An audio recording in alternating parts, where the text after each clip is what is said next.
Assalamualaikum teman-teman. Di sini saya akan menceritakan sebuah kisah nyata yang dialami oleh penulis.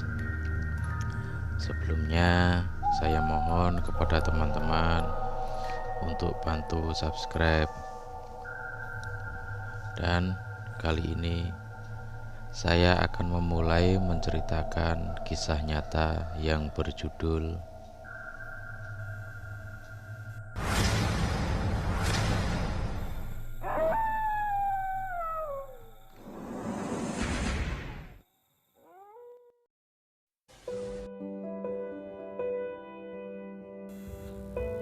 Kisah ini terjadi di tahun 2003 silam. Ketika itu, aku yang bekerja di sebuah pabrik rokok di kota Kediri berniat pulang kampung di desaku.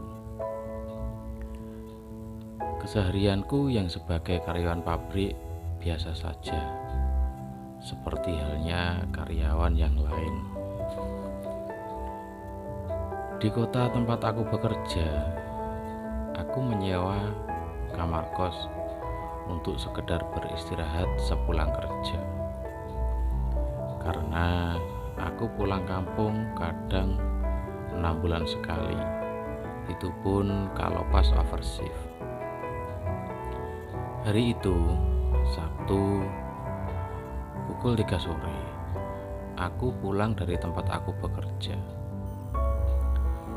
Tanpa mampir dulu di kos, aku langsung menuju halte bis. Memang biasanya kalau malam minggu pasti ramai penumpang. Tak sampai 1 jam ada bus datang. Lalu aku naik dengan tujuan terminal Jombang. Karena untuk menuju ke kotaku haruslah oper bus 2 kali. Sore itu penumpang tidak begitu ramai seperti biasanya. Hanya separuh dari bangku bis tersebut. Jadi aku bisa tidur sejenak untuk melepaskan rasa lelah setelah seharian bekerja. Perjalanan dari halte sampai terminal selanjutnya memakan waktu 2 jam. Itu pun kalau lancar dan bis tidak banyak berhenti untuk menunggu penumpang yang lain. Di dalam perjalanan aku pun tak kunjung bisa memejamkan mata. Entah karena memang tidak mengantuk atau merasa bahagia karena segera bisa bertemu keluarga di rumah. Aku duduk di bangku dekat jendela sambil menikmati perjalanan, melihat lalu lalang aktivitas orang.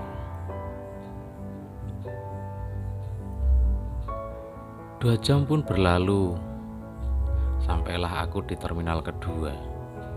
Kemudian aku turun dan menunggu bis tujuan ke kotaku. Lumayan lama juga. Tiap ada yang datang, pasti penumpangnya penuh berjubel. Ada juga yang berdiri. Mungkin karena malam minggu juga. Sudah 3 bis yang lewat semuanya penuh. Dan aku tetap menunggu bis selanjutnya. Waktu sudah menunjukkan pukul 9 malam. 3 jam sudah aku menunggu bis yang agak longgar. Akhirnya bis tersebut datang juga. Aku lihat hanya ada 5 penumpang di dalamnya. Segera aku naik, tak berhenti lama, bus itu langsung jalan. Aku menempati bangku paling belakang, duduk sendirian sambil menikmati rokok dan kopi instan dingin yang aku beli di terminal tadi. Udara malam terasa dingin, masuk melalui jendela pintu bis yang terbuka. Sekitar 1 jam perjalanan, bis yang aku naiki mulai memasuki wilayah hutan terdapat perbukitan yang dibelah untuk akses jalan. Masyarakat menyebutnya Gunung Girik karena bukit tersebut berada di desa Girik. Ketika itu, penerangan jalan masih minim dan jalan raya yang memasuki bukit itu masih rimbun dedaunan dan akar pohon yang panjang menjuntai.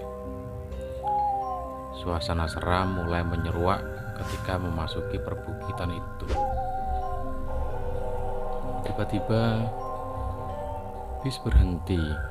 Aku melongok ke depan untuk sekedar mengetahui kenapa bus berhenti. Dan ternyata kenek bus sedang menaikkan rombongan penumpang. Ada 9 orang dalam satu rombongan itu. Dilihat dari pakaiannya, kemungkinan rombongan itu pulang dari hajatan. Karena mereka berpakaian rapi, memakai baju batik dan kebaya. Tak lama kemudian, bis kembali jalan setelah aku pun kembali bersantai karena tidak terjadi apapun pada bis itu. Ya, dari dulu jalan ini, tepatnya di Gunung Girik ini, ada cerita mistis yang sudah bukan rahasia lagi. Ada yang bilang di ujung bukit di pinggir jalan ada sosok wanita berbaju putih berambut panjang yang sering menampakkan wujudnya. Ada pula yang pernah melihat menampakkan sosok hitam besar. Memang wajar, jalan yang membelah bukit ini dibangun pada zaman Belanda.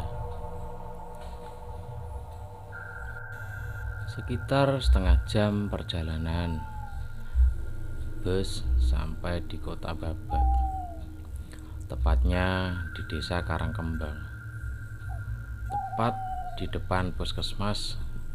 Agak ke selatan ada sebuah area pemakaman. Bis kembali berhenti untuk menurunkan penumpang.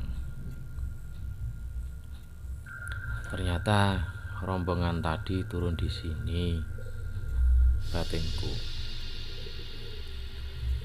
Namun anehnya kenek bus tersebut malah ke belakang dan duduk di sebelahku, hanya terdiam dingin. Aku pun penasaran lalu melihat ke arah jendela. Alangkah kagetnya, setiap penumpang dari rombongan itu turun dari bis langsung menjadi sosok pocong, lalu menghilang begitu saja. Aku mematung, gemetar. Setelah beberapa menit, bus kembali berjalan dan berhenti di halte sebelah pasar. Bis tersebut tidak meneruskan perjalanannya. Aku pun ikut duduk bersama sopir dan kenek di trotoar pasar itu bersama 5 penumpang yang lain.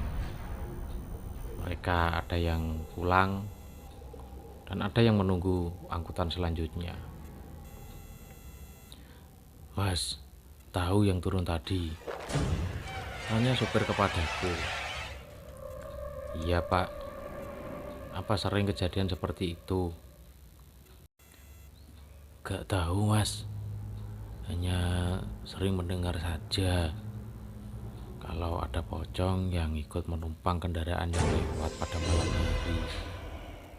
Tapi hanya sekedar katanya," ucap sopir itu. Dari kabarnya, dulu ada rombongan yang kecelakaan sepulang menghadiri hajatan, satu mobil meninggal semua mas. Kenek bis itu menyambung. Kami semua terdiam dan aku pun menemani sopir dan kenek bis itu sampai pagi menjelang. Dan setelah pasar mulai ramai, bus tersebut melanjutkan perjalanan.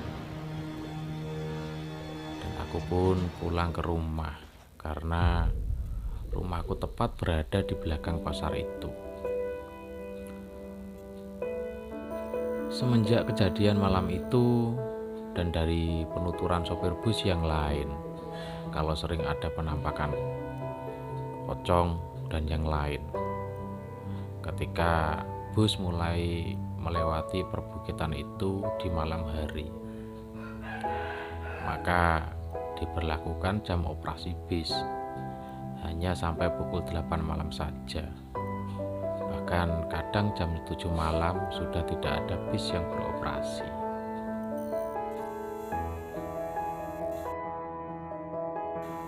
Terima kasih untuk teman-teman yang sudah mendengarkan cerita dari saya. Dan kembali saya ingatkan, jangan lupa tekan tombol subscribe. Sampai jumpa di kisah selanjutnya.